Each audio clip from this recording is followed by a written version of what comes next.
ታላላቆቹን የአውሮፓ ክለቦች የተመለከተ ወቅታዊና ዕለታዊ ጥንቅሮችን ከምታደምጡበት የዩቲዩብ ቻናላችን የመረጃ ሰዓታችን ላይ ትገኛላችሁ።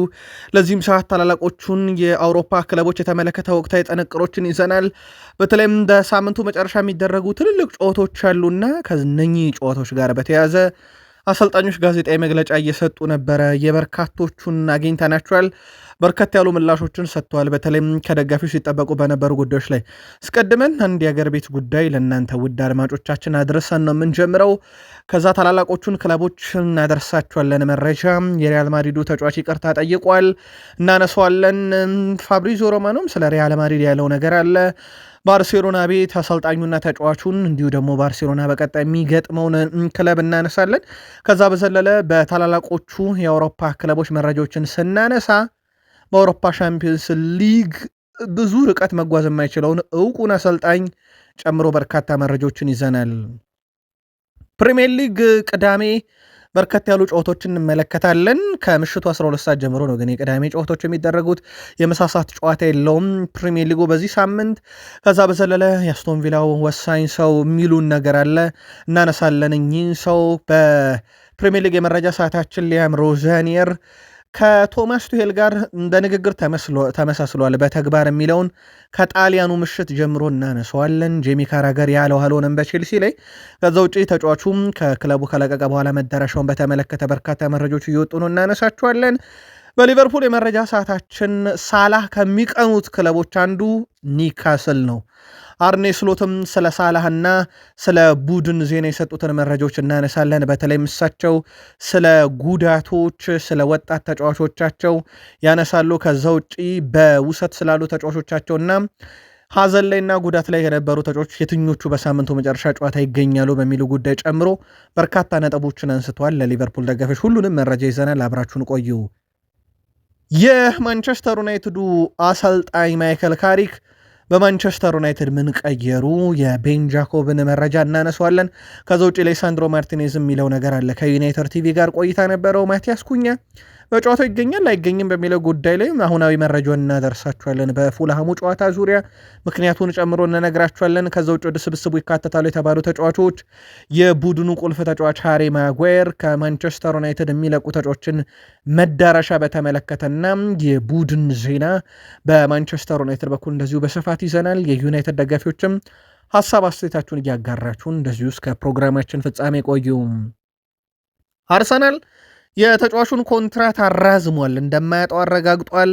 ማይክል ማርቲያን አርቴታም ስለ ተጫዋቹ ከተጫዋቹ ፊርማ በኋላ ያሉት ነገር አለ። ከዛ በዘለለ እሳቸውም በርካታ ትችት ስለሚቀርብበት ኦዴጋርድ፣ ከጉዳት ስለተመለሰው ካይ ሃቨርዝ፣ ቲምበር፣ ሳሊባ እና ሃቨርዝ በሊድሱ ጨዋታ ይገኛሉ አይገኙ? ምላሹን ተገኝቷል፣ እንነግራቸዋለን።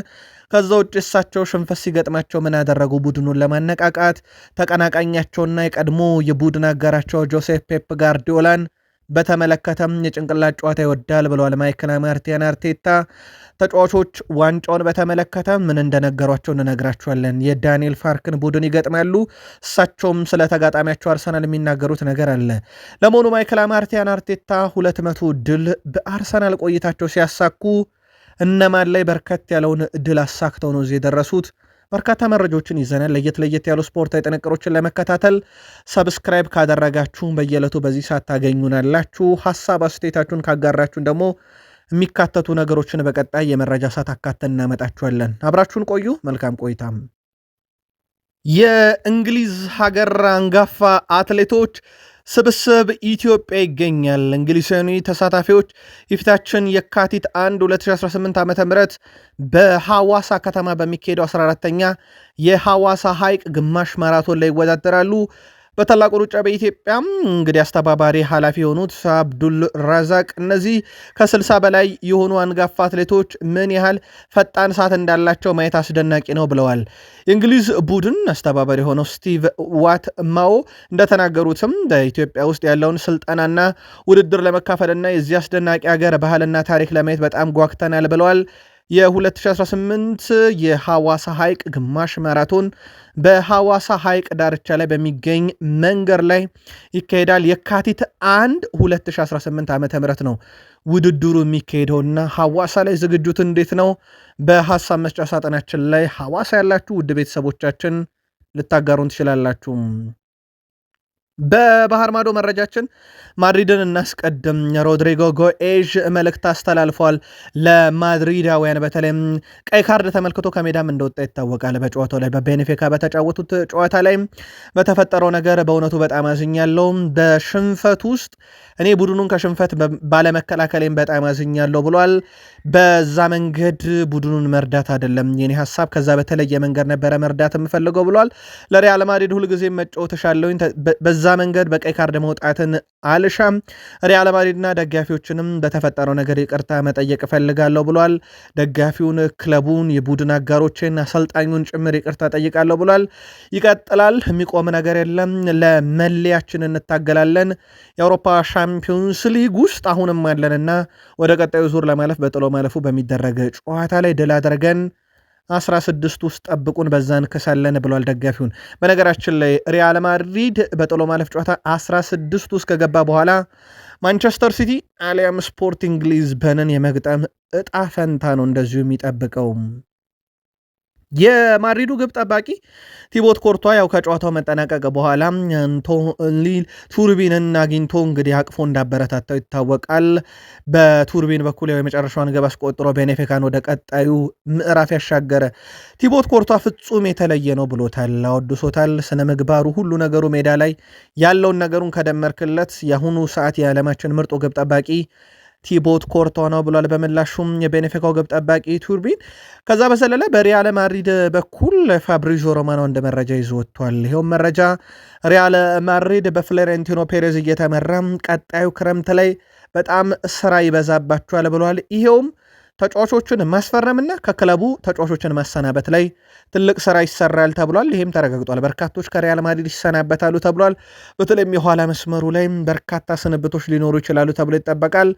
በዚህ ሁኔታ ውስጥ እንግዲህ በርካቶችን ካሰናበቱ በርካቶችን ያመጣሉና የአውሮፓ ክለቦች ከማድሪድ ተጫዋቾቻቸውን እንዴት በክረምት ይጠብቃሉ የሚለው በራሱ በትልቁ ይጠበቃል። ራፊኒያ በርካታ ትልልቅ ነገሮች ተፈጥረዋል ባለፈው ዓመት ላይ። በዚህ በተፈጠሩት ነገሮች ላይ ደግሞ እኔም የበኩሌን አበርክቻለሁ።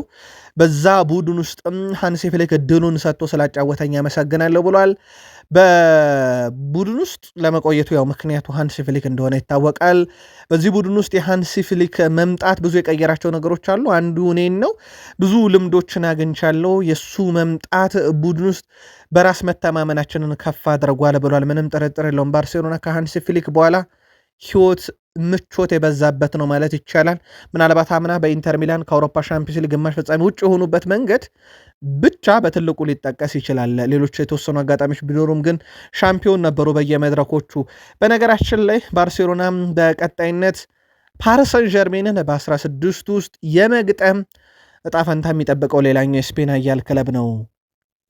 የስፔኑ ክለብ አትሌቲኮ ማድሪድ በዚህ የጥር የዝውውር መስኮት የባየርን ሙኒኩን ተጫዋች ሊዮን ጎሬስካን ለማስፈረም ፍላጎት አላቸው። ቢሆንም ግን ክለቡ ባየር ሙኒክ ለዝውውሩ ፍቃደኛ ከሆኑ በተጫዋቹ ጎሬስካ ቀሪው የውድድር ዘመን በባየር ሙኒክ ማሳለፍ እንደሚፈልግና ዝውውሩ ሊፈጸም የሚችለው ቢስማሙ እንኳን ባየር ሙኒክ እና አትሌቲኮ ማድሪድ በክረምት የመሆን ፍላጎት አለው ተብሏል። ተጫዋቹ አዲስ ክለብ መቀላቀል እንደሚፈልግ እንግዲህ ፍሎሪያን ፒልተንበርግም ያስነብቧል። በአትሌቲኮ ማድሪድ በኩል በጥር የዝውውር መስኮት ነው ተጫዋቹን ግን የገላቸው ማድረግ የሚፈልጉት። ድርድሮች ይቀጥላሉ። በሚቀጥሉ ጥቂት ቀናት እንግዲህ የዝውውር መስኮቱ የሚዘጋው ፌብሩዋሪ 3 ነው። ውድ ቤተሰቦቻችን የፊታችን ሰኞ ማለት ነው። እስከዛ ምን አዲስ ነገር ይኖራል የሚለው እንከታተለዋለን። አንቶኒዮ ኮንቴ ለአውሮፓ ሻምፒዮንስ ሊግ ያልተፈጠሩ ሰው ናቸው ማለት ይቻላል። አንቶኒዮ ኮንቴ በአውሮፓ ሻምፒዮንስ ሊግ ረጅሙ ጉዟቸው ሩብ ፍጻሜ ነው ውድ ቤተሰቦቻችን። እሱንም ዩቬንቱስን ይዘው 2012-13 የውድድር ዓመት ከዛ በኋላ ከ16ቱ አልፈው አያውቁም። 2017-18 ቼልሲን ይዘው 2022-23 ቶትናምን ይዘው ከዛ በኋላ ደግሞ በ2013-14 ዩቬንቱስን ይዘው ከምድብ አላለፉም። 2019-2021 ሁለት ተከታታይ ዓመት ኢንተርን ይዘው ከምድብ ማለፍ አልቻሉም። 2025-26 ደግሞ ጭራሹንም እንደምታውቁት በአዲሱም ፎርማት ስር እንዲሁ ከምድባቸው ማለፍ አልቻሉምና አንቶኒዮ ኮንቴ በአውሮፓ ሻምፒዮንስ ሊግ ፈተናቸው ብዝት ያለባቸው አሰልጣኝ ሆነዋል። በሞከሯቸው ሙከራዎች ሁሉ ውድ ቤተሰቦቻችን ትልቁ ውጤታቸው ሩብ ፍጻሜ ብቻ ነው። ፍጻሜና ግማሽ ፍጻሜ ጨዋታዎችን አያውቁም ማለት ነው እሳቸውን ክለቢን ይዘው። ይሄ የእሳቸው የእግር ኳስ ምናልባትም መጥፎ የታሪክ መዝገብ ላይ ተቀምጦ የሚቀመጠው ታሪካቸው ይሆናል። የጀርመን ቡንደስሊጋ እንሂድና ባየር ሙኒክን እናንሳ። ባየር ሙኒክ ቤት ከሰሞኑ ትልቅ ውዝግብ አስነስቶ የነበረው ተጫዋች ላረንት ካርልን እናንሳው። ላረንት ካርል በተለይም የሪያል ማድሪድን ስም በዛን ያክል ደረጃ ግንኖ መናገሩ ትልቅ ተቃውሞ እንዳስነሳበት ይታወቅ ነበረ። ተጫዋቹ በጣም አስደናቂ ነው። ምናልባት የወደፊት ትልቅ እግር ኳስን ሊቆጣጠር የሚችል ተስፋ የሚሰጥ አይነት ታዳጊ ነው። በአውሮፓ ሻምፒዮንስ ሊግ 6 ጨዋታን አድርጓል። ወደ 373 ደቂቃ ማለት ነው። 3 ጎል፣ 1 አሲስት፣ 4 የግብ አስተዋጽኦ በ6 ጨዋታ አለው። በየ93 ደቂቃው የግብ አስተዋጽኦን ያበረክታል። ልብ አድርጉ ገና 17 ዓመቱ ነው። ተጫዋቹ ህልሜ ማድሪድ ነው ብሏል። ማድሪድ ደግሞ በፍሎሬንቲኖ ፔሬዝ እየተመራ ቀጣይ ክረምት ላይ ትልቅ ዝውውሮችን ይፈጽማል ተብሏል። ወደ ማድሪድ የሚመጡም የሚሰናበቱም አሉ። ተጫዋቹ አስቀድሞ ለማድሪድ ፕሮፖዛል ያስገባ ነው የሚመስለው ዝውውሩ እንዲፈጸምለት። ፍራንስ ደርሰናል። ሊዮን ከፓኦክ የምሽቱ የኤሮፓ ሊግ ጨዋታ ተጠባቂ ነበረ። ግን ከዛ በፊት የፓኦክ ደጋፊዎች በመንገድ ላይ ጉዞ ላይ በነበሩ ሰዓት በጣም ከበድ ያለ የመኪና አደጋ አጋጥሟቸው የተወሰኑት ህይወታቸው እንዳለፈ ነግሬያችሁ ነበር። ከጨዋታውን በፊት የህሊና ጸሎት አድርገዋል። ሊዮን ደጋፊዎችን በኩል እና በተጫዋቾችን በኩል ከፓኦክ ጎን መሆናቸውን ተናግረው ነበረ። በዚህ ምክንያት ፓኦኮች ያመስግነዋል ሊዮኖችን ላደረጉላቸው ድጋፍ። እስከዚህ ሰዓት ድረስ ከ5 በላይ ሰዎች ህይወታቸው ማለፋቸውን አረጋግጠናል። ከበድ ያለ መኪና አደጋ ነበረ። ሰሞኑን 2 የመኪና አደጋዎችን በስፖርቱ ዓለም ሰምተናል። 2 የቶትንሃም ተጫዋቾች ነበሩ፣ ግን እነሱ መኪናው ላይ ብቻ ነበር አደጋ የደረሰው። ካለፈው ዓመት ጀምሮ ግን እነ ሚሼል አንቶኒዮ ከመኪና አደጋ በጣም ከዘግናኝ የመኪና አደጋ ተረፈ። ወንድሙና ዲዬጎ ጆታ ግን ሊተርፉ አልቻሉም ነበረ። ከሰሞኑ ደግሞ 2 የቶትናም ተጫዋቾች ተረፉ። የፓኦክ ደጋፊዎች ግን ከ5 በላይ የሚሆኑት ህይወታቸው እንዳለፈ ይታወቃል። የፕሪሚየር ሊግ መረጃን እንቀጥል ወደ ቤተሰቦቻችን። ፕሪሚየር ሊጉ በዚህ ሳምንት የሰኞ ምሽት ጨዋታ እንጂ የቅዳሜ ምሳ ሰዓት ጨዋታ የለውም። ስለዚህ ቅዳሜ ፕሪሚየር ሊግን ለመመልከት ልክ 12 ሰዓት ሲል አሜክስ ስቴዲየም ብራይተን ከኤቨርተን፣ ኢላንድ ሮድ ስቴዲየም ሊድስ ዩናይትድ ከአርሰናል ምሽት 12 ሰዓት ናቸው። እነኚህም ወልቭስ ሞሊኒክስ ላይ በርንማውዝን፣ እንደዚሁም ስታንፎርድ ብሪጅ ቼልሲ ከዌስትሃም ዩናይትድ ምሽት 2 ሰዓት ከ30፣ ምሽት 5 ሰዓት አንፊልድ ሮድ ስቴዲየም ላይ ሊቨርፑል ከኒካስል ዩናይትድ ይጫወታሉ። እሁድ ይቀጥላል ፕሪሚየር ሊጉ 11 ሰዓት ሲል ቪላ ፓርክ ላይ አስቶን ቪላ ከብሬንትፎርድ፣ ኦልድ ትራፎርድ ላይ ማንቸስተር ዩናይትድ ከፉልሃም፣ እንደዚሁ ኖቲንግሃም ፎረስት ሲቲ ግራውንድ ላይ ፓላስን ይገጥማል። ምሽት 1 ሰዓት ከ30 ቶትናም ሆትስፐርስ ስቴዲየም ላይ ቶትናም ሆትስፐርስ ከማንቸስተር ሲቲ እንደዚሁ ፍልሚያቸውን የሚያደርግ ይሆናል። መንዴይ ናይት ፉትቦል ወይም የሰኞ ምሽት ጨዋታ ስቴዲየም ኦፍ ላይት ሰንደርላንድ ከበርንሌ በሚያደርጉ ጨዋታ የፕሪሚየር ሊግ 24ኛ ሳምንት መርሃ ግብሮች ይቀጥላሉ። የት ናችሁ? በሳምንቱ መጨረሻ ጻፉልን። ስፔናዊው የአስቶን ቪላ አሰልጣኝ ኡናይ ኤምሬ ከሪያል ማድሪድ ጋር ስማቸው ቢያያዝ የእሳቸው ምላሽ ይጠበቅ ነበረ። ስለ ማድሪድ የምለው ነገር የለም ብለዋል ኡናይ ኤምሬ። ስለ ዜናው የተጠየቁት አሰልጣኝ ኡናይ ኤምሬ በዚህ ጉዳይ የምለው ነገር የለም ብለው ነው ምላሽ የሰጡት። አስቶን ቪላ ከሳልዝበርግ ጋር ያደረገውን ጨዋታ 3-2 በማሸነፍ የዩሮፓ ሊግ ጥሎ ማለፉን በሁለተኝነት ማጠናቀቁ ይታወቃል። አስቶን ቪላ ከ8 ጨዋታ 7ቱን በማሸነፍ በ21 ነጥቦች ነው ሁለተኛ ደረጃን ይዞ ያጠናቀቀው። ኡናይ ኤምሬ በፕሪሚየር ሊጉን በጣም አስደናቂ ቡድን ገንብተዋል፣ ምንም ጥርጥር የለው። ምናልባት እንደ አምናው ጠንካራ አይደለም የሚል መከራከሪያ ቢነሳ ግን ደግሞ ዘንድሮ በፕሪሚየር ሊጉ ያለበት የደረጃ ሰንጠረዥ ጅማሮ ላይ ነበር እንጂ እንደዛ የሚያስብል አሁን ላይ እንደዛ የሚያስብል አይደለም። አሁን በፕሪሚየር ሊጉ በደረጃ ሰንጠረዥ ከአርሰናል በ4 ነጥብ ርቆ ከሲቲ በግብ ክፍያ ተበልጦ በኩል 46 ነጥብ ሶስተኛ የሚገኝ ቡድን እየመሩ እንደሆነ ይታወቃል። ሊያም ሮዣኒየር ቼልሲ ልክ ሲደርሱ ህልሜ በቼልሲ ስቆይ ማንም ቡድን መግጠም የሚፈራው ቡድን መገንባት ነው ብለው ነበረ። ይሄ ንግግራቸው ከዚህ በፊት በቶማስ ቱሄል ተነግሮ ነበረ። ቶማስ ቱሄል በቼልሲ ያሳኩት ዋንጫ ደግሞ አይዘነጋም፣ ትልቁን የአውሮፓ መድረክ ጨምሮ። ምናልባት ሊያም ሮዣኒየር ንግግሩን አድርጓል፣ በተግባርስ የሚለው ይጠበቃል። እሳቸው 2004 ዲሴምበር ላይ በሜዳው የተሸነፈውን ናፖሊ ሜዳው ድረስ ሄደው ድል እንዳደረጉት ይታወቃል። ያውም 3 ግቦችን አስቆጥረው በርካቶች በእሳቸው የጨዋታ አቀራረብ ላይ አሁን ተስፋ እያደረጉ መጥተዋል። ቀስ በቀስ ማሬስካም እየተረሱ ነው። በነገራችን ላይ ማሬስካን ስንብት በርካታ ቼልሲውያን ተቃውሞት ነበረ። ያው አዲስ አሰልጣኝ ሲመጣ ቡድን መነቃቃት ሁልጊዜም አለ በሁሉም ክለቦች ውስጥ። የሊያም ሮዘኔር አቀራረብ ቡድኑ ወቅታዊ መነቃቃት ብቻ ወይንስ መሰረት የሚይዝ ሆኖ አገኛችሁት? ቼልሲውያን ደጋፊዎች ጻፉልን። ጄሚ ካራገር በሚሰጣቸው ሀሳቦች ብዙ ውዝግብ ይነሳል። እንደሚታወቀው ለአብነት ያክል ካነሳቸው ሀሳቦች አንዱ ፉርሽ ሆኖበታል። ጄሚ ካራገር ቼልሲ ከሻምፒዮንስ ሊግ የምድብ ጨዋታን አያልፍም ብሎ ነበረ። ግን ቼልሲ ከፕሪሚየር ሊግ ክለቦች ሁሉ በላቀ ሁኔታ ለ18ኛ ጊዜ 16ቱን ተቀላቅሏል። ማንም የእንግሊዝ ፕሪሚየር ሊግ ክለብ የቼልሲን ያክል 18ቱን አልተቀላቀለም። 16ቱን 18 ጊዜ አልተቀላቀለም። አርሰናል ነው በ17 ይከተላል። የጄሚ ካራገርም ሐሳብ ፉርሽ ሆኗል። የቼልሲ አቋም በጣም ወጥ የሚባል አልነበረም በማሬስካ ስር። ምናልባት ጄሚ ካራገር ያንን አይቶ ሊሆን ይችላል በአውሮፓ ሻምፒዮንስ ሊግ የመጀመሪያ ሳምንት ጨዋታዎች አካባቢ። ግን አሁን ላይ ቡድኑ በጥሩ መነቃቃት ላይ ይገኛል። የቡድኑ ቁልፍ ተጫዋቾችም ወደ ግብ አስቆጣሪነት የተቀየሩበት ነበር። ለአብነት ያክል ጆ ፔድሮ በጨዋታው ድንቅ ነበረ። ጆ ፔድሮ ባለፉት 4 ጨዋታ ካስቆጠራቸው 4 ጎሎች ውስጥ 3 ጎሎችን በግራ እግሩ ያውም ተፈጥሯዊ ባልሆነ እግሩ ነበር ያስቆጠረው። ፓላስ፣ ናፖሊ፣ ብሬንትፎርድ ላይ ያደርጎታል። ጥሩ መነቃቃት ላይ ይገኛል። ቼልሲ እንዳጠቃላይ ከአውሮፓ ሻምፒዮንስ ሊግ ታሪካዊ ክለቦች ውስጥ ተካቷል። በተለይም ከፕሪሚየር ሊግ ክለቦች የራሂም ስተርሊንግ ሳይጫወት ደሞዝ መብላት በስምምነት እንደተቋጨ ይታወቃል። ያው ኮንትራቱ ተቋርጧል። በርከት ያሉ ክለቦች ግን ተጫዋቹን የማግኘት ፍላጎት አላቸው እየተባለ ነው። ስማቸው ያልተጠቀሱ ክለቦች በተጫዋቹ ላይ ፍላጎት አላቸው። ከፕሪሚየር ሊግ ግን ይሆናሉ ተብሎ አይጠበቅም። ምናልባት እንዲህ ልምዱን የሚፈልጉ ከፕሪሚየር ሊግ ላለመውረድ የሚጮቱ ክለቦች ካልሆኑ በስተቀር ደረጃ መዳቢ የሚባሉ ክለቦች እንኳን ያጫውቱታል ተብሎ አይታሰብም። ለማንኛውም የራሂም ስተርሊንግ ፈላጊዎች ግን አሉ እያለ ነው ስካይ ስፖርት። ወኪሉ ተጫዋቹን ቀጣይ መዳረሻ በተመለከተም ነፃ ስለሆነ ረጋ ብሎ ክለቦችን አፈላልጎ መዳረሻው አንድ የአውሮፓ ክለብ ይሆናል ተብሎ ይጠበቃል። ሊቨርፑል ከኒካስል የሳምንቱ ትልቁ ጨዋታ ነው። ቅዳሜ ምሽት 5 ሰዓት አንፊልድ ሮድ ስቴዲየም ላይ ይደረጋል። ሳላ በፕሪሚየር ሊግ ኒካስል ዩናይትድን 18 ጊዜ በተቃራኒው ገጥሞ 19 የግብ አስተዋጽኦ አለው። ውድ ቤተሰቦቻችን 18ቱን ጨዋታ ላይ 10ሩን አስቆጥሯቸዋል። 9ኙ አሲስት ናቸው።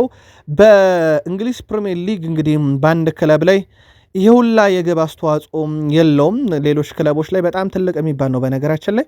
ስለዚህ ሳላን መጠንቀቅ አለባቸው። ኤዲሃው አርኔ ስሎት ደግሞ እሱን መጫወት ይጠበቅባቸዋል ማለት ነው።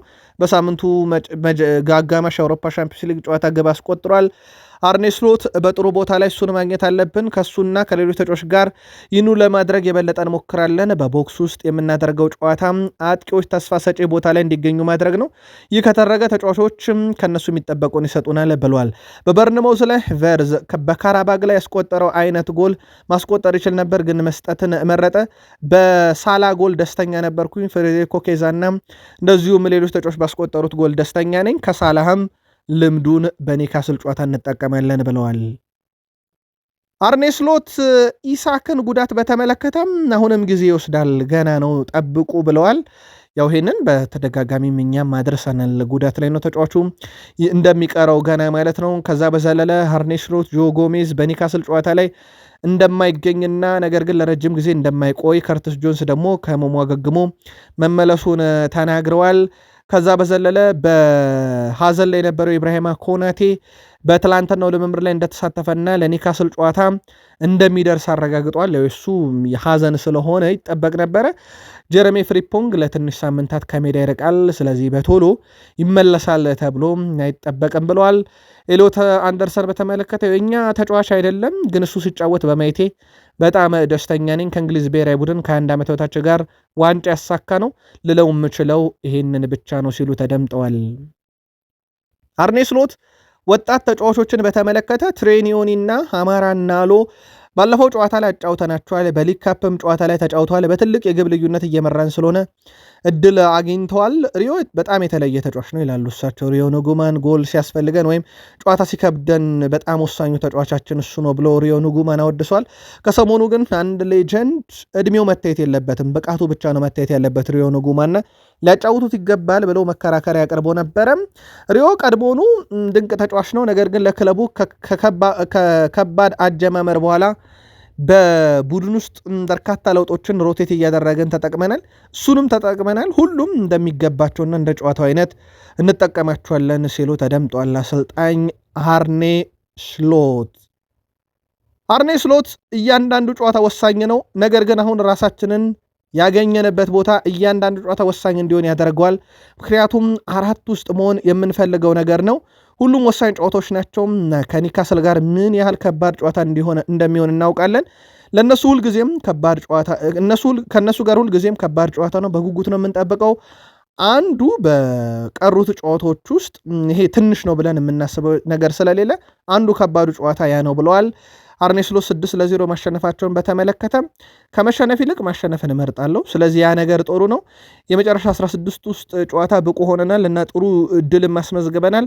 አሁን ሁሉም ነገር ስለ ቀጣዩ ጨዋታ ብቻ ይሆናል ብለዋል። ታስፈርማላችሁ ወይ ተጫዋች በቀሩት የዝውውር ቀናት ሲባሉ መልሱን ታውቁታላችሁ። ሊረዳን የሚችል ሰው ካለን እንሞክራለን ብለዋል። ግን እሳቸው በጥር ዝውውር የሚሆን አይመስለኝም ማለታቸው ከሰሞኑ የሚዘነጋ አይደለም። የማንቸስተር ዩናይትድ ተከላካይ ሌሳንድሮ ማርቲኔዝ በማይክል ካሪክ ስር ህይወት የተመቸው ይመስላል። የማንቸስተር ዩናይትድ ተከላካይ ሌሳንድሮ ማርቲኔዝ አሰልጣኝ ማይክል ካሪክ በቡድን ውስጥ ትልቅ ነገር ፈጥሯል ብሏል። አቅምን የሚረዱና ከአንተ ውስጥ ምርጡን ማንነት ፈልቅቀው ለማውጣት ጥረት ከሚያደርጉ ሰዎች ውስጥ አንዱ ማይክል ካሪክ ነው ብሏል። ለዚህ ደግሞ ማመስገን አለብን። ተጫዋቾቹ ከአሰልጣኙ ጋር ጭምር ምርጥ ጊዜን እያሳለፉ ነው ብሏል። እሱ ማይክል ካሪክ ማለት ነው። የሚሰራው ስራ ስታንዳርዱን ወይም የስራ ጥራቱን የጠበቀና በአሰልጣኝ መዋቅር ውስጥ ያሉ ሰዎች በጣም አስፈላጊ ናቸው ብሏል። እኔ ደግሞ እንደ ሰው ከልቤ የወደድኩት ሰው ነው ብሏል። እሱን ለእሱ ሁልጊዜ እነግረዋለሁኝ። ያንተ ያሰለጣጠን ሁኔታ ለክለቡ ነቅተን እንድንጫወት አድርጎናል ብሏል። የሰሞኑ መነቃቃት ከማይክል ካሪክ መምጣት በኋላ በግልጽ የታየ ሌሳንድሮ ማርቲኔዝም የሱ ወደ ቡድኑ መምጣት ቡድኑን በብዙ ያነቃቃው ነው ብሏል። ከዚህ ጋር በተያያዘም ቤን ጃኮብስ ለማይክል ካሪክ ይዞት የወጣው ነገር አለ። ማይክል ካሪክ የልምምድ መርሃ ግብሮች ከሩበን አሞሪም ጠንካራ የአካል ብቃት ስልጠናዎች በተለየ መልኩ ትኩረታቸውንና ስሜትና ስነ-ልቦና ጥንካሬ ላይ ያተኮረ ነው ብሏል። አሰልጣኝ ሩበን አሞሪም በተጫዋቾች አካላዊ ብቃትና በሜዳ ላይ ሩጫ ትኩረት ሲያደርጉ፣ ካሪክ ግን ለማንቸስተር ዩናይትድ መጫወት ያለውን ትልቅ ትርጉም ተጫዋቾች ውስጥ እያሰረጸ ነው ብሏል። የካሪክ ስልጠናዎች የአሞሪምን ያህል በአካልን ጫና ባይፈጥሩም ተጫዋቾች በሜዳ ላይ የማይበገሩና አሸናፊ አስተሳሰብ እንዲኖራቸው በማድረግ ግን ትልቁን ስራ ሰርቷል ብለዋል። በአሞሪም ስር የነበረው የቴክኒክ ጫና በካሪክ ስር ወደ ግልና የቡድን ስነ-ልቦና ግንባታ ተቀይሮ ተጫዋቾች በጨዋታ ወቅት ላለመሸነፍ እንዲጫወቱና ለዩናይትድ የሚጫወት አይነት ተጫዋች ስሜት እንዲሰማቸው ማድረግ ላይ ትልቁ ስራ ነው ብሏል። ይህ ለውጥ ተጫዋቾች በሜዳ ላይ ያላቸውን የአሸናፊነት ስሜት እንዲቀሰቅሱና ለማንቸስተር ዩናይትድ ክብር እንዲኖራቸው በአጠቃላይ ማይክል ካሪክ ከከባባድ የአካል ብቃት ስልጠና ይልቅ አሸናፊ ቡድን መገንባት ላይ ትኩረት ያደረገ ነው ብሏል። ያም በሲቲና በአርሰናል ጨዋታ ላይ በትክክል ታይቷል ሲል ተደምጧል። ማቲያስ ኩኛ ያቺን ግብ አስቆጥሮም ከደነሰ በኋላ ፕሪሚየር ሊጉ እንደውም ከተመለከታችሁ በኦፊሻል ገጹ ላይ ማቲያስ ኩኛ ኤምሬት ላይ ደንሷል የሚል አንድ ትልቅ እትም ይዞ ወጥቶ ነበረ። ያው ጎሏን ካስቆጠረ በኋላ ለየት ያለ ዳንስ ሲደንስ ነበረ። ወደ ካሜራው ፊት ቀርቦ ግን አንድ ንግግርን ተናግሮ ነበረ። ንግግሩ ከዚህ በፊት ዋይኒ ማርክ ሩኒን የጨዋታና የገንዘብ ቅጣት አስከትሎበት ነበረ። ማቲያስ ኩኛም ወደ ካሜራው ተጠግቶ በተናገረው ንግግር ወይም የስድብ ቃለ ምክንያት ይቀጣሉ የሚሉ ጥያቄዎች ሲመጡ ነበረ። ኤፍኤው እስካሁን ምንም አይነት ክስ አላቀረበም ማቲያስ ኩኛ ላይ። የሊግ አስተዳደሩ እስካሁን ምንም አይነት ክስ አለመመስረቱን ተከትሎ የእሁዱ ጨዋታ የመጫወት እድሉ በጣም ሰፊ ነው የሚሆነው። ያው የክሱ ከመጣ በኋላ የይግባኝ ቀን ስለሚኖር የእሁዱ የፉልሃም ጨዋታ ላይ የመገኘት እድሉ ማቲያስ ኩኛ በጣም ከፍ ያለ ነው። በዛ ጨዋታ ላይ ሼ ሊሴ በቡድን ስብስብ ውስጥ ይካተታል። ያቺ ቀይ ካርድ ብዙ እንዳስተማረችው ተስፋ አድርገዋል ዩናይትዳውያን። በእርግጥ በጣም ስሜታዊ ሆኖ ነበር ያንን ያደረገው። ቡድን ውስጥ ይካተታል ተብሏል እና ሃሪ ማጓየርም ያው በቡድን ውስጥ ይቀጥላሉ በቋሚነት። ያልተረጋገጠው ነገር በአመቱ መጨረሻ ኮንትራታቸውን ያድሳሉ፣ ክለቡን ይለቃሉ የሚለው ነው። ሃሪ ማጓየር ከዩናይትድ ቲቪ ጋር ቆይታ ነበረው። በቡድን ውስጥ በርካታ ተሰጥኦ አለ። ለአብነት ያክል እንደ ሃይደን ኤቨን ያለ በጣም ጠንካራ የመከላከል ክፍል ያለው ተጫዋች አለ። የእሱ የግራ እግሩ በጣም አስደናቂ ነው ብሏል። በጣም ቆንጆ እግር ኳስ ለመጫወት የሚችል ተከላካይ ብለው ወድሶታል። የማጓየር ልምድ ግን በሁለቱ ጨዋታ ላይ በደንብ የታየና በማንቸስተር ዩናይትድ ልምድ ምን ያህል አስፈላጊ እንደሆነ በተለይም እንደ ካሪክ አይነት ይሄ የስልጠና ባህሉ አእምሮ ላይ የሚሰራ ሲሆን እንደዚህ አይነት ልምድ ያላቸው ተጫዋቾች በጣም ያስፈልጋሉና በጣም ድንቅ ሁለት ተጫዋቾችን ነበር ያስመለከተን። ማንቸስተር ዩናይትድ በቀሩት ጥቂት ቀናት ታይለር ማላሲያን ከቡድኑ ለማስወጣት ጥረቶችን ቀጥሏል። የሴሬ ክለቦች ኔዘርላንድ የግራ መስመር ተከላካይ ለማስፈረም ፍላጎት አላቸው ቢልም ይህን መረጃ እስካወጣንበት ሰዓት ድረስ ግን ይፋዊ ጥያቄ ያቀረበ ክለብ የለም። ከዚህ በተጨማሪ ስማቸው ያልተጠቀሱ የአሜሪካ ሜጀር ሊግ ሶከር፣ የቱርክ ክለቦችን ፍላጎት አለ። ዩናይትድ በተቻለው አቅም በቀሩት ቀናት ዝውውሩ እንዲጠናቀቅለት ይፈልጋል ተብሏል። ሌላው በአመቱ መጨረሻ ካርሎስ ካዜሜሮ የተረጋገጠ ነው። የባርሴሎና ኮከብ ራፊኒያ ስለ ካርሎስ ካዜሜሮ ሀሳቡን አጋርቷል። ብራዚሌ ቡድን አጋሩ ካርሎስ ካዜሜሮ በጣም ጠንካራ ነው ብሏል። ስለ ኳስ መቀማት ካነሳነ መልሱ ያለ ጥርጥር የዩናይትዱ ካዜሜሮ ነው የሚለው ራፊኒያ። እሱ በሜዳ ላይ አስገራሚ የሆነ የደህንነት ስሜት የሚሰጥ ተጫዋች ነው። እሱ መርሁ ግልጽ ነው። ኳሶችን አሸንፎ ይቀበልልሃል፣ ቡድን እንዲያሸንፍ ያደርጋል። ኳስን በመንጠቅ ዙሪያ ካወራም በትክክል ካርሎስ ካዜሜሮን ስም ትጠራለህ። በጣም ድንቅ ሰው ነው ብሏል። ያው እሱ እንኳን በክረምት ዩናይትድን እንደሚለቅ ይታወቃል። በማንቸስተር ዩናይትድ በኩል ሁለት መረጃ እናንሳ። አንደኛው ብሩኖ ሚጌል ፈርናንዴሽ ከ6 ዓመት በፊት ዩናይትድን ተቀላቀለ። የትኛውም አሰልጣኝ ዩናይትድ ሲመጣ ቋሚ ነው። በነገራችን ላይ ካልተጎዳ 47 ሚሊዮን ፓውንድ ብቻ ነው ለስፖርቲንግ ሊዝበን በወቅቱ ማንቸስተር ዩናይትድ የከፈለው ይሄን ተጫዋች ለማምጣት። የተጫዋቹ ጥራት ሲታይ ዩናይትድ ከዛ በኋላ ለአንዳንድ ዝውውሮች የከፈላቸው ክፍያዎች ሲታይ ብሩኖ ፈርናንዴዝ እንዴት ዩናይትድ በርካሽ ገንዘብ በወቅቱ እንዳገኘው ማሳያ ነው። በዛ ሰዓት 47 ሚሊዮን ፓውንድ ከተባለ እነ ፖል ላቤሌ ፖግባን በዛ ሰዓት የወጣባቸውን ገንዘብ እነ ሮሜሎ ሉካኮን በዛ ሰዓት ዩናይትድ የከፈለባቸውን ተጫዋቾች ማንሳት እንደ ማሳያ ተደርጎ ሊወሰድ ይችላል። በጣም እንደ ትንሽ ገንዘብ ያገኘው ይመስላል። ሌላው አሁንም ዳግም መነሳት የጀመረው ከዩናይትድ ተጫዋቾች ከለቀቁ በኋላ ስኬታማ ናቸው የሚለውና የለም ሊጉ ነው ልዩነቱ፣ ዩናይትድን ስለለቀቁ ሳይሆን እንግሊዝ ፕሪሚየር ሊግና የሄዱበት ሊግ የሚል ነው። አንቶኒ በሪያል ቤት በ51 ጨዋታ 30 የግብ አስተዋጽኦ ደርሷል። በፕሪሚየር ሊግ በማንቸስተር ዩናይትድ በ96 ጨዋታ 17 የግብ አስተዋጽኦ ነበረውና አዲሱ ክለቡ ተመችቶታል፣ ምንም ጥያቄ የለውም። ግን አሁንም የሊግ የጥራት ደረጃ እንደ ትልቅ መከራከሪያ እንደሚነሳ ይታወቃል። አርሰናል በስተመጨረሻም ወሳኞቹን አግኝቷቸዋል። በእርግጥ ማይክል አርቴታ ያነሱት ሀሳብ አለ። አርሰናል ተከላካዮች ዊሊያም ሳሊባ እና ዩሊያን ቲምበር ለሊድስ ዩናይትድ ጨዋታም ዝግጁ መሆናቸውን አሰልጣኝ ማይክል አርቴታ ይፋ አድርገዋል።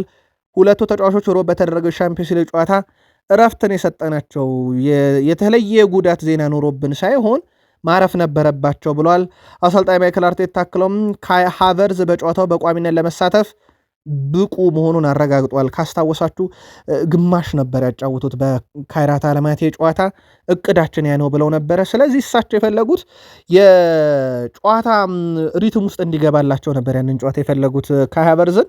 ለዛ ወዲያው ቀይረው አስወጡት። ከዛ በኋላ የሊጉ መሪነታቸው ለማጠናከርና ወደ ዋንጫው ጉዞ ያመሩ ዘንድ የሊድስም የትኛውም ጨዋታ ለአርሰናል አሁን እኩል ነውና ክብደቱ የትኛውንም ጨዋታ ማሸነፍ ስለሚፈልጉ አሁን የቆጠቡትን ካይ ሃቨርዝን ቅዳሜ ጠብቁት ይጫወታል ብለዋል። የመድፈኞቹ አማካይ ማክስ ዶማን በአርሰናል ቤት የቅድመ ኮንትራት በዛሬው ዕለት ፈርሟል። የ16 ዓመቱ ተስፈኛ ማክስ ዶማን ቀጣይ ዓመት 17 ዓመት ሲሞላው በክለቡ ፕሮፌሽናል ኮንትራት የሚፈርም ይሆናል። ማክስ ዶማን ከፊርማው በኋላ ህይወትን እዚህ ነው ያሳለፍኩት፣ ይህ ለእኔና ለቤተሰቤ ትልቅ ነገር ነው፣ ሁላችንም የአርሰናል ደጋፊ ነን ብሏል። ማክስ ዶማን በአሁኑ ሰዓት በጉዳት ምክንያት ከቡድኑ ርቆ እንደሚገኝ ይታወቃል። ግን ኮንትራቱን ፈርሟል። እጅግ በጣም ጥሩ ተሰጦ ያለው ተጫዋች ነው ያሉት ማይክል አርቴታም ተሰጦ በየቀኑ ያደገ ብለውታል። ዶማን በ15 ዓመቱ ከኛ ጋር ያደረገው ነገር እኔ በግሌ ማስገርሞኛል ብለዋል ማይክል አርቴታ። መቼ ይመለሳል ሲባሉ አሁን ጥቂት ጊዜ ቀርቧል። በቅርቡ ሜዳ ላይ ታዩታላችሁም ሲሉ ተደምጧል። ማይክል ማርቲን አርቴታ ከሰሞኑ የኦዴጋርድ ላይ ዳግም የተነሳውን ትችት ያው እንደሚታወቀው አንድ ቡድን ሲሸነፍ አርሰናል የሚሆን ዩናይትድ፣ ሊቨርፑል የሚሆን ቼልሲ፣ ሲቲ የሚሆን ቶትንሃም የሆነ ጣት የሚቀሰርባቸው አካል አይጠፉም፣ ወይ አሰልጣኙ ወይ ተጫዋቹ። አርሰናል ቤት ደግሞ ነጥብ ሲጣል ኦዴጋርድ በብዙዎች ዘንድ ለትችት የሚቀርበው ተጫዋች ነው። ማይክል ማርቲን አርቴታ ግን አይስማሙ። ሙሉ ቁጥሮቹን መጥቀስ አለብን። በዚህ ውድድር ዘመን ከሌሎች የውድድር ዘመናት ጋር ሲነጻጸር ጥቂት ጨዋታዎች ብቻ ነው የተጫወተው። ይሄንንም ውሰዱት። በምናቃቸው ነገሮች ላይ ተጽዕኖ ማሳደር ይችላል። እናም በማናቃቸው ነገሮች ላይ ለውጥ እንዲያመጣ እንፈልጋለን። ስለዚህ ቁጥሮቹን ተመልከቱ። የተጫወተውን ጨዋታ ሜዳ ላይ ምን አደረገ የሚለውን በቁጥር ብትመለከቱ ጥሩ ምልከታ ታገኛላችሁ ብለዋል ስለ ኦዴጋርድ። ከዛ ውጭ ግን የዋንበልነቱ በፍጹም እንደማይነካ ነው እሳቸውም አያይዘው የገለጹት። ሽንፈት ሲገጥመን ሁኔታውን መረዳት ብቻ ከባድ ነገር ነው። ተጫዋቾች ከፍተኛ የፉክክር መንፈስ አላቸው እና ጎልተው ለመውጣት በጉጉት ይጥራሉ። የኔ ሚና ቡድኑ እውነታውን እንዲያውቅ ማድረግ ነው። የካቲት ወር ላይ ለመድረስ አስቸጋሪ በሆነ ቦታ ላይ ነን። በጥሩ ሁኔታ እየተፈተንን ነው እና በሁሉም አቅጣጫ የገጠሙንን ፈተና እንድንወጣ ተጫዋቾችን ማበረታታት የኔ ድርሻ ነው ብለዋል። አርቴታው ሁለቱም ማንቸስተር ሲቲም አርሰናልም ለዋንጫ እየተፎካከሩ ነው።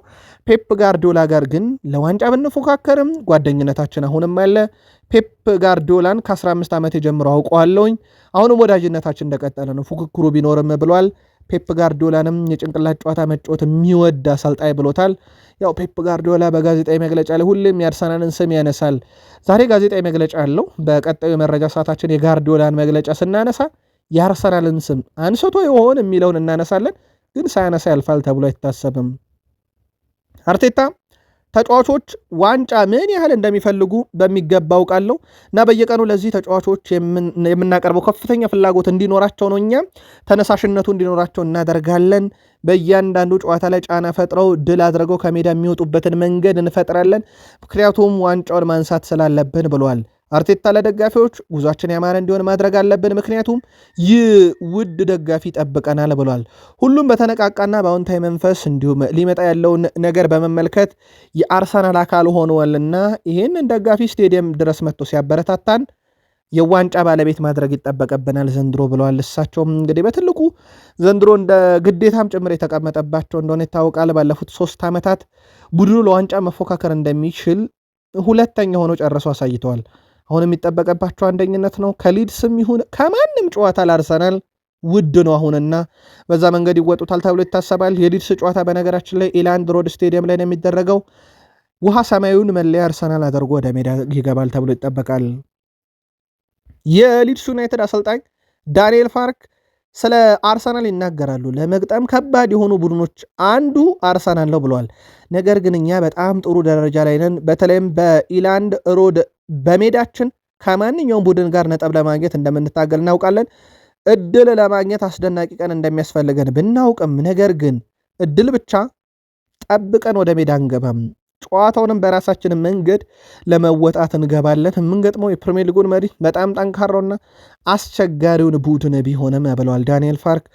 ጥሩ ቡድን ገንብተዋል። እሳቸው እንደውም ለስንብት 2 ጨዋታ ማስጠንቀቂያ ተሰጥቷቸው ቼልሲን አሸንፈው ከሊቨርፑላቸው ወጥተው በአሰልጣኝነታቸው መንበር የጸኑ ሰው ናቸውና ትልቅ ቡድን ዘንድሮ ገጥመው ነጥብ ይዘው የመውጣት ችግር የለባቸውም። ለአርሰናል ቀላል ፈተና ይሆናል ተብሎ አይጠበቅም። እሳቸውም ጠብቁን ብለዋል። ሚኬል አርቴታ በሻምፒዮንስ ሊጉ ከካይራት ላይ ያገኘው ድል በአርሰናል ቤት 200ኛ ድል ነው። ግን ማይክል ማርቲን አርቴታ በክለቦች የትኛውን ሲገጥሙ ይቀናቸዋል የሚለውን ካየን ወልቭስን ሲሆን ይቀናቸዋል። እሳቸው ወልቭስን 10 ጊዜ ረትተዋል። 12 ጨዋታ ብቻ ነው ያስፈለጋቸው ወልቭስን ላይ 10 ድል ለማምጣት። በጣም ትልቅ ቁጥር ነው ይሄ።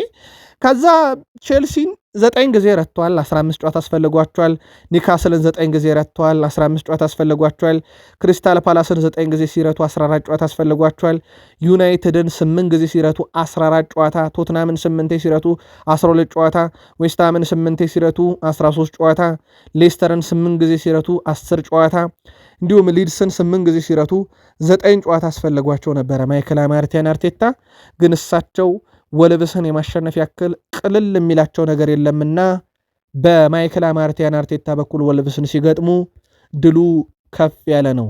ውድ ቤተሰቦቻችን እዚህ ጋር እናብቃና በቀጣይ እንገናኝ። ሰናይ ቀን